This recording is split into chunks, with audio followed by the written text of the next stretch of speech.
My wife cheated, but my mom defended her. It's just a mistake. Don't ruin the family. I cut them both off. Now mom's hospitalized and wants to mend bridges. Should I even care? All right, Reddit, this one's messy. My wife cheated on me, and instead of having my back, my own mother took her side. Told me I was overreacting and needed to forgive one mistake. I walked away from both of them. Fast forward 8 months, and mom's in the hospital asking to mend bridges before it's too late. Here's the whole story. I'm 35 male, a civil engineer. Been working my way up at a mid-sized firm for the past decade, making decent money designing commercial buildings and infrastructure projects. Not exciting dinner conversation, but it pays well and keeps me busy. Owned my house outright after my grandfather left me some money when I passed, which I used to pay off the mortgage early. No debt, solid retirement account, living a pretty stable life. My wife Rachel, 33 female, worked as an office manager at a dental practice. We'd been married for 7 years, together for 9. Met through mutual friends at a barbecue. Dated for 2 years before I proposed. Standard relationship trajectory. Nothing dramatic. Just two people who got along well and decided to build a life together. The first few years were solid. We bought the house, fixed it up room by room, hosted family dinners, took vacations to boring places like Branson and Pigeon Forge. Rachel wanted kids eventually, but we'd agreed to wait until we were more financially stable. Looking back, maybe that should have been a red flag. She never seemed as motivated to save money as I was. We'd spend weekends at Home Depot picking out tiles and paint colors.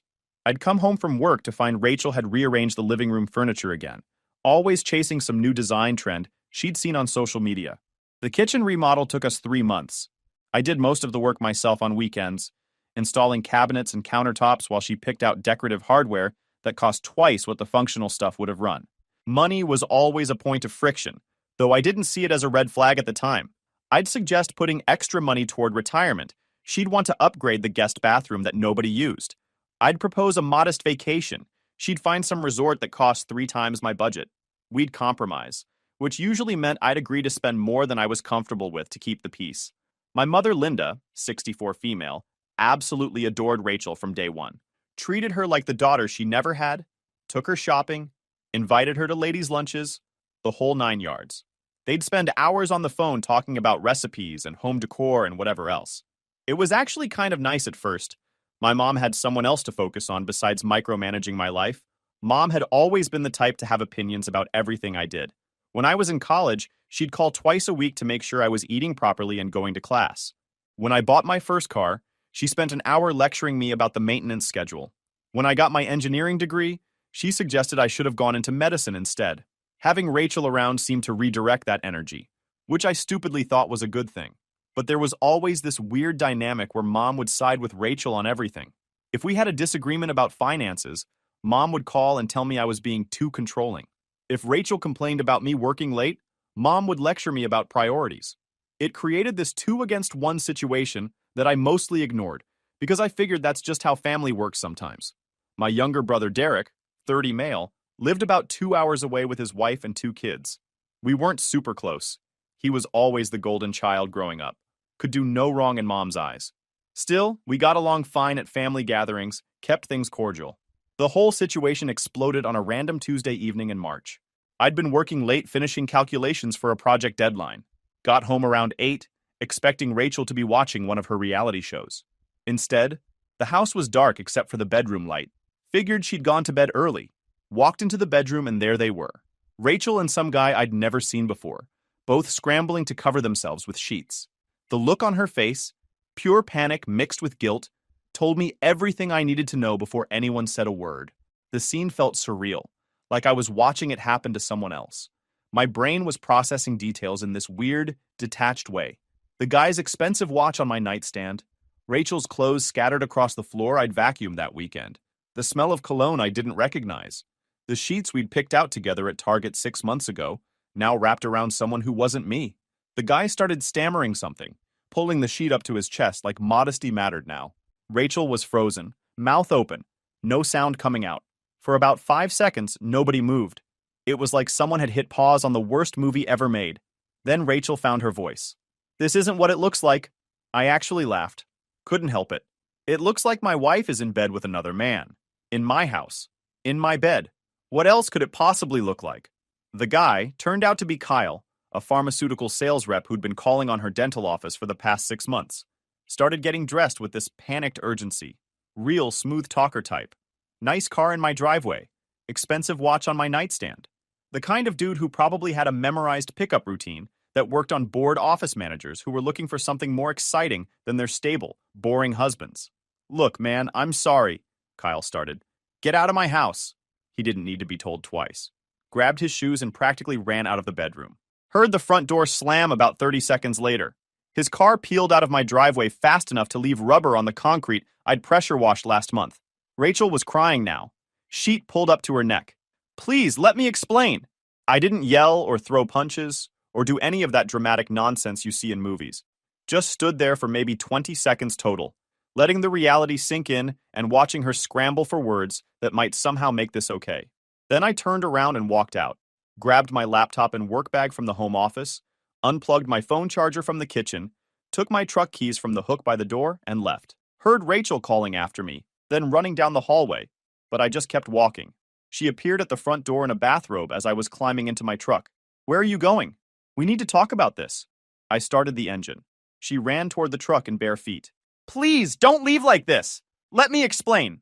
I backed out of the driveway while she stood there crying in the bathrobe I'd bought her for Christmas. Drove away without looking back, hands steady on the wheel even though my entire world had just imploded. Drove to my buddy James's place. He and his wife put me up in their guest room. No questions asked. Well, James asked one question. You good, man? I told him what happened. He just nodded and handed me the guest room key. James and I had been friends since college, worked together at my first engineering job before he moved to a different firm. The kind of friend who helps you move without complaining and shows up with tools when you mention a project. His wife Amy was equally solid. She appeared with fresh towels and told me to stay as long as I needed. That night, lying in James's guest bed, staring at the ceiling, my phone wouldn't stop buzzing. Rachel was texting every few minutes, the messages getting progressively more desperate and incoherent. Please come home. We need to talk. I'm so sorry. It was a huge mistake. He means nothing to me. You're the only one I love. Please answer me. I can't lose you. This is killing me. I read every single one. Didn't respond to any. What was there to say? She'd made her choice when she brought another man into our bed. Around midnight, she tried a different approach. Started sending long paragraphs about how the marriage had been struggling, how she'd felt neglected with me working so much, how Kyle had just been there at the right time when she was feeling vulnerable. Classic blame shifting. Somehow my working to provide for us had caused her to sleep with someone else. The next morning, I woke up to 17 more messages and 9 missed calls. Rachel had moved from apologetic to angry. The least you could do is respond, I'm your wife. You can't just ignore me forever. Actually, I could. Watch me. That night, lying in James's guest bed, I started making a list. Not an emotional list, a practical one. Assets, accounts, timeline, next steps. That's how my brain works. When everything's falling apart, you focus on the controllable parts. The house, purchased before marriage with inheritance money, should be mine. The cars. My truck was mine before marriage. Her sedan was joint. Retirement accounts. Mostly my contributions from before we met, with some growth during marriage. Joint savings. About 30 grand that would need to be split. Wedding rings. Mine to keep since she broke the marriage. I filled 3 pages in a notebook with calculations, asset lists, and action items. James found me at his kitchen table at 2 in the morning with spreadsheets and legal pad notes spread everywhere. You know lawyers can handle most of this, right? I know. But I need to understand every detail before I walk into that office. Can't protect what you don't know you have. He grabbed 2 drinks from the fridge and sat down. Want to talk about what you're feeling? Not particularly. Fair enough. Want help organizing that mess? We spent the next hour categorizing everything. James had been through a rough breakup years ago and knew the value of documentation. By 3 a.m., I had a clear picture of exactly what was mine, what was ours, and what I could walk away from. The next morning, I called a lawyer. Found one through a colleague's recommendation. Sharp woman named Patricia, who didn't mess around with emotional handholding. She was all business, which is exactly what I needed. Do you want to try to save the marriage? She asked during our first meeting. No. I want a clean divorce. Fair split of marital assets, and I want it done quickly. She nodded. Makes my job easier. Let's talk about what you own. The house had been purchased before marriage using my inheritance, so it wasn't marital property. My retirement accounts were mostly pre-marriage contributions with some growth during marriage. Our only joint assets were a savings account with about 30 grand in her car, which we'd bought together 3 years ago. Patricia laid it out clearly. The savings gets split 50-50. The car depends on whose name is on the title. Everything else you brought into the marriage stays yours. The car was in both our names, so that would need to be addressed. Fine. I could handle splitting one car and 15,000 from savings. Small price to pay for a clean exit. I stayed at James's place for 3 days, not responding to Rachel's increasingly frantic texts and calls. She went through the entire emotional spectrum: apologies, justifications, anger, bargaining, more apologies. I read them all, responded to none. On day 4, Mom called. "Sweetheart, Rachel told me what happened. You need to come home and work this out." "Not happening, Mom." "Don't be dramatic. Couples go through rough patches. You can't just throw away 7 years over one mistake." That word, mistake. Like Rachel had accidentally grabbed the wrong carton of milk at the grocery store instead of deliberately bringing another man into our bed. "It wasn't a mistake, Mom. Mistakes are accidental. This was a choice. She's devastated. She made a stupid decision, but she loves you. You need to forgive her and move past this." I kept my voice level. "I'm filing for divorce. I'll be in touch about picking up my stuff from the house." "You're making a huge mistake. Marriage requires forgiveness. Your father and I had problems too, but we worked through them." "Dad cheated on you?" Silence. "No, but we had our issues. You're being stubborn and prideful. Rachel deserves another chance. She had 7 years of chances to not sleep with someone else. She blew it. I'm done with this conversation." I hung up. Mom called back 4 times. I didn't answer. 2 days later, I went to the house with James to pack my things. Rachel was at work. I'd confirmed her schedule before going. Took my clothes, my tools, my personal items, my grandfather's antique clock from the mantel. Left everything else. Took me about 3 hours to load up my truck and James's truck. As we were finishing, Rachel's car pulled into the driveway. She rushed in, eyes red from crying. "Please, can we just talk about this?" "Nothing to talk about. My lawyer will be in touch. I made a terrible mistake. It meant nothing. I'll do anything to fix this." James, bless him, stepped between us. "Man said he's done. Let him get his stuff and go." Rachel turned on James. "This is between us. You don't understand what we have?" "Had," I corrected from behind James. "What we had. Past tense." I walked out to my truck, loaded the last box, and drove away. Didn't look back. The real nightmare started when Mom decided to launch a full campaign to save the marriage. She called daily, leaving long voicemails about forgiveness and family values and how I was being cruel. When I stopped answering, she started showing up at my office. My boss, thankfully, was understanding and had security escort her out after the second incident. Then she recruited Derek. My brother called me on a Saturday morning. "Dude, you need to cut Mom some slack. She's just worried about you." "She's not worried about me. She's worried about Rachel." "Same thing. Rachel's family, too." "Not anymore, she's not." "Come on, man. People make mistakes. You're really going to throw everything away over this?" There it was again. That word. Mistake. "Derek, let me ask you something. If Sarah cheated on you, would you take her back?" Long pause. "That's different." "How?" "Sarah wouldn't do that. Neither would Rachel, apparently, until she did. I'm done with this conversation." He called back. I didn't answer. He texted, "You're being selfish. Think about how this affects the family." I blocked his number. The divorce proceedings moved forward. Patricia was efficient and ruthless in the best way. Rachel's lawyer tried to claim she deserved more because she'd contributed to the household, but Patricia shut that down with financial records showing I'd paid about 70% of all bills during the marriage. Rachel contested nothing except one thing. She wanted to keep living in the house. Said she couldn't afford to find another place right away and needed time. "Absolutely not," I told Patricia. "She can move in with her parents or her boyfriend or wherever. She's not staying in my house." Patricia smiled. "That's what I thought you'd say. I'll file for immediate possession." The judge sided with me. The house was mine before marriage. I'd paid the mortgage with my inheritance money, and Rachel had no legal claim to it. She had 30 days to vacate. During this time, Mom ramped up her efforts. She wrote me a 5-page letter about disappointment and family loyalty and how I was making the biggest mistake of my life. Showed up at church, a place I hadn't been to in years, but she knew I'd started attending with James's family. Made a scene in the parking lot before the pastor gently asked her to leave. She even contacted my boss, trying to explain that I was going through a difficult time and might need support and understanding. My boss called me into his office, looking uncomfortable. "Your mother reached out to me. I'm sorry. I'll make sure it doesn't happen again. She seems very concerned about your personal life." She's concerned about the wrong person's personal life. It won't affect my work. He nodded. I know it won't. You're one of my best engineers. Just wanted you to know she contacted me. I called Mom that night. The first time I'd actually spoken to her in weeks. You contacted my boss? Are you out of your mind? Someone needs to make you see reason. You're destroying your life. No, Mom. Rachel destroyed my marriage when she slept with someone else. I'm just cleaning up the mess. And if you ever contact my employer again, I will get a restraining order. Do you understand me? You wouldn't dare. Try me. I hung up and blocked her number too. The divorce finalized after 4 months. Rachel got half the savings account, her car, and whatever personal items she'd taken from the house. I kept the house, my truck, my retirement accounts, and my sanity. Rachel moved in with Kyle, the pharmaceutical rep. Heard through mutual friends that she'd been seeing him for 6 months before I caught them. 6 months of lies and sneaking around while I worked late to provide for us.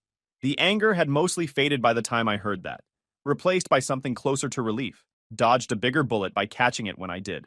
Mom continued her campaign through Derek, through mutual family friends, through church people. Always the same message. I was throwing away family over pride. I was being unforgiving. I was going to regret this someday. I changed my number, moved to a different church, made it clear to mutual friends that any attempt to relay messages from Mom or Rachel would end our friendship. Most people respected that. The ones who didn't got cut off too. James and his wife became my main support system. They never questioned my decisions, never tried to play mediator. Just let me exist without judgment.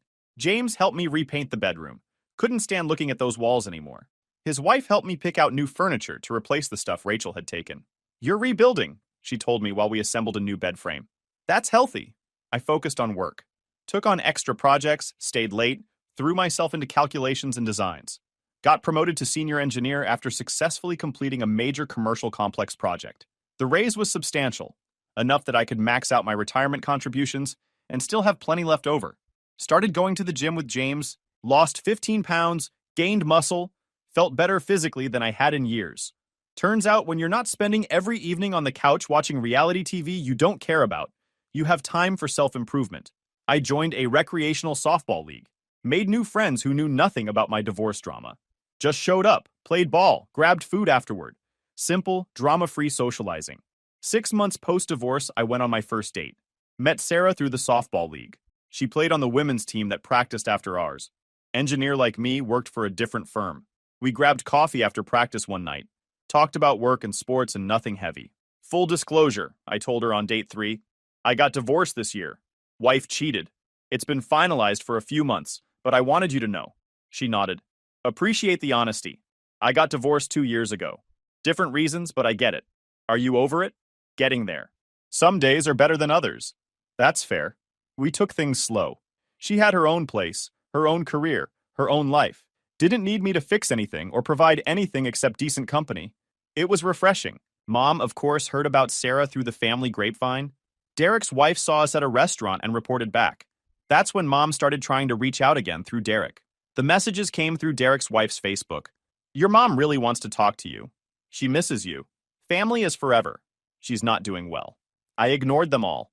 Then, 8 months after I'd walked away from both Mom and Rachel, Derek called James. James knocked on my door on a Wednesday evening. Derek called me. Your mom's in the hospital. My stomach dropped. What happened? Heart attack.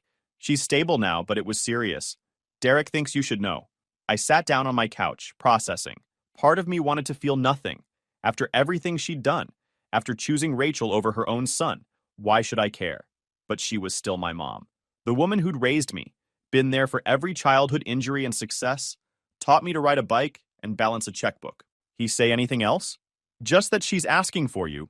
Wants to talk before... James paused. He didn't say it directly, but reading between the lines, she might not have much time.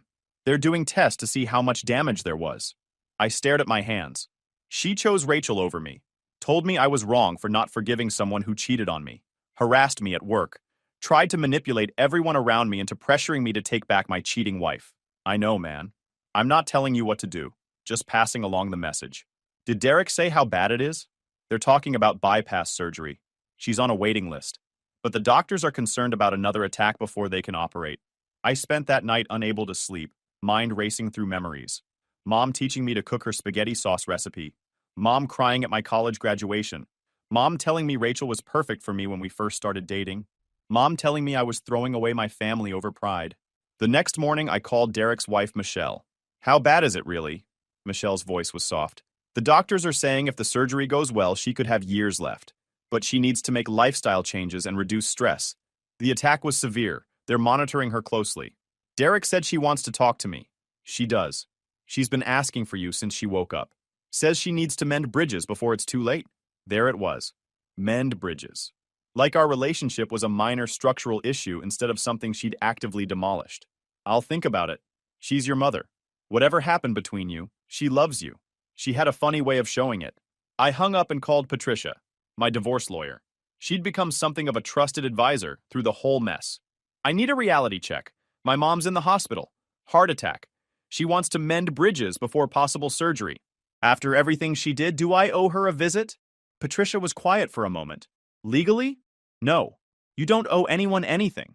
Morally? That's above my pay grade. But I'll tell you what I tell all my clients going through family drama. You have to live with your decisions. Can you live with not seeing her if something happens? Can you live with seeing her and getting pulled back into manipulation? Only you know the answer. That weekend, I drove to the hospital. Didn't tell anyone I was coming, just showed up at visiting hours and asked for Linda's room. She looked smaller somehow. All the fire and fight I remembered was gone, replaced by this fragile woman in a hospital gown hooked up to monitors. Her face lit up when she saw me. You came. I sat in the chair near her bed, keeping distance between us. Michelle said you wanted to talk. I've had a lot of time to think lying here, about priorities and what matters. She took a shaky breath. I'm sorry for how I handled things with Rachel. I waited. Years of engineering work taught me patience. Sometimes you need to let people finish explaining the problem before you can assess the solution. I thought I was helping. I thought if I could just get you two to reconcile, everything would go back to normal. I didn't want to see the family break apart. So you took her side, made me the bad guy for having boundaries. I wasn't trying to make you the bad guy. I just thought... She stopped, closing her eyes. I thought if I pushed hard enough, you'd forgive her, and we could all move forward. I didn't understand why you wouldn't just work through it. Because she betrayed me, Mom. For 6 months, she lied to me every single day while sleeping with someone else. That's not something you work through. That's something you walk away from. I see that now. I really do. Tears started rolling down her cheeks. I made everything worse. Pushed you away when you needed support. I chose the wrong person. I didn't respond immediately. Part of me wanted to stand up and leave. Let her sit with the consequences of her choices, the way I'd had to sit with Rachel's betrayal. Another part recognized that this woman was genuinely remorseful, in a way she'd never been before. Why? I finally asked. Why did you fight so hard for her instead of me? Mom wiped her eyes with a tissue. I loved Rachel like a daughter. When she called me crying, saying she'd made a mistake and you wouldn't forgive her, I just wanted to fix it. I wanted my family intact. I didn't think about what you were going through. I only thought about what I was losing. You weren't losing anything. I was the one who lost something. I know that now. Being here, thinking I might die without making this right, it puts things in perspective. She reached toward me but didn't quite touch me. I'm sorry I wasn't the mother you needed during the worst time of your life. I'm sorry I prioritized my feelings over yours. I'm sorry I tried to manipulate you into doing what I wanted instead of supporting your decision. The apology sounded genuine, but I'd been burned before by people who said what they thought I wanted to hear. Where's Rachel now? I don't know. Haven't talked to her in months. That surprised me. What happened? After you got divorced, I kept expecting her to come around, but she just disappeared, stopped returning calls. Derek ran into her at a store once. She's still with that man. She didn't even ask about you. Good. I hope they're very happy together. Mom looked at me carefully. You mean that, don't you? You're really over it. I've been over it for months, Mom. I moved on with my life, got promoted at work, made new friends, started dating someone who treats me with respect. The divorce was the best thing that could have happened to me. Derek mentioned you're seeing someone. Sarah, she's an engineer. We have a lot in common. Is it serious? It's good. We're taking our time. Mom nodded slowly. I want to meet her someday. If you'll let me. If you can forgive me enough to let me back into your life. Here was the question I'd been wrestling with since James gave me the news. Could I let her back in? Should I? I don't know if I can forgive you yet, I said honestly. You really hurt me. It wasn't just taking Rachel's side. It was all of it. Showing up at my work, harassing my boss, trying to manipulate everyone around me into pressuring me. You made one of the worst times of my life even harder. I know. I'm so sorry. Sorry isn't enough right now. I need to see that things are different, that you actually understand why what you did was wrong. I do understand. I swear I do. Okay, then here's what needs to happen if you want me back in your life. I leaned forward, making sure she heard every word. First, you acknowledge that I made the right decision divorcing Rachel. Not just that you're sorry for how you acted, that you actually agree with my choice. Mom hesitated, then nodded. You made the right choice. She betrayed you. You deserved better. Second, you accept that Sarah is in my life now, and you will treat her with respect. No comparing her to Rachel, no comments about moving too fast, no interference. I promise. Third, Derek doesn't get to be your messenger anymore. If you want to talk to me, you talk to me directly like an adult. No more using other people to guilt trip me. Agreed. And fourth, this is non-negotiable. If you ever try to manipulate me or the people in my life again, I'm done. Permanently. No second chances. I will walk away and never look back. Mom's eyes filled with tears again, but she nodded. I understand. I won't let you down again. We'll see. I stayed for another 20 minutes, making awkward small talk about her doctors and her recovery plan. When visiting hours ended, I stood to leave. Will you come back? She asked. Maybe. Let's see how the surgery goes and take it from there. I left the hospital feeling weird. Not good exactly, but not as heavy as I'd felt walking in. Mom's apology seemed genuine, but I'd need to see if her actions matched her words before I let my guard down completely. Called James on the drive home. Saw Mom. She apologized. Actually seemed to mean it. How do you feel about that? Conflicted. Part of me wants to believe her. Another part remembers how she treated me and thinks this is just another manipulation. Give it time. See if she follows through on what she promised. People can change, but they have to prove it. Yeah, that's the plan. The next few weeks were weird. Mom went through bypass surgery successfully. I sent flowers but didn't visit. Wasn't ready for that yet. She texted me thank you messages that were brief and respectful, not pushy or guilt-trippy. Small improvement. Derek called to update me on her recovery. For the first time in months, we had a normal conversation without him lecturing me about family obligations. She's doing better. Doctor says she needs to take it easy for a while, make some lifestyle changes. She's been asking about you. I'm not ready for regular visits yet. She understands. She told me to tell you. He paused. Actually, she told me not to play messenger anymore. Said she'd text you herself when she's ready.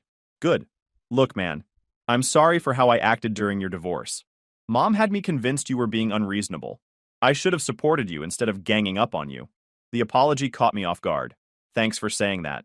Sarah seems cool from what I've heard. Maybe we could all grab food sometime? Me, Michelle, you and Sarah? Maybe eventually. Let's take it slow.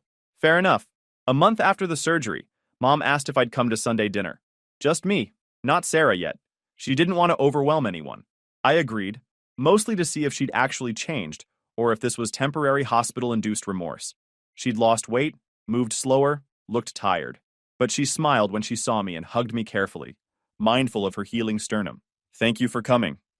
Dinner was awkward at first. We'd spent so many months not talking that conversation felt stilted. But gradually, we found our rhythm again. She asked about work, about my projects, about Sarah. Didn't pry, didn't judge, just listened. She sounds wonderful. I'd like to meet her when you're ready. I'll think about it. Toward the end of dinner, Mom set down her fork and looked at me seriously. I've been seeing a counselor, someone who specializes in family dynamics. She's helped me understand that I was wrong, not just about how I acted, but about the fundamental situation. You were the victim, and I made you feel like the villain. I didn't know what to say to that. I'm working on being better, not just for you, but for myself. I need to learn to respect boundaries and let people make their own choices without trying to control everything. That's good, Mom. I'm glad you're getting help. I know I can't undo what I did, but I'm hoping eventually you might let me be part of your life again. Not like before. I don't expect things to go back to how they were, but maybe we can build something new, something healthier. I thought about it. Maybe we can, but it's going to take time. I understand. I'll wait as long as it takes. 3 months post-surgery, Mom seemed genuinely different. She'd text occasionally, but never pushed for responses.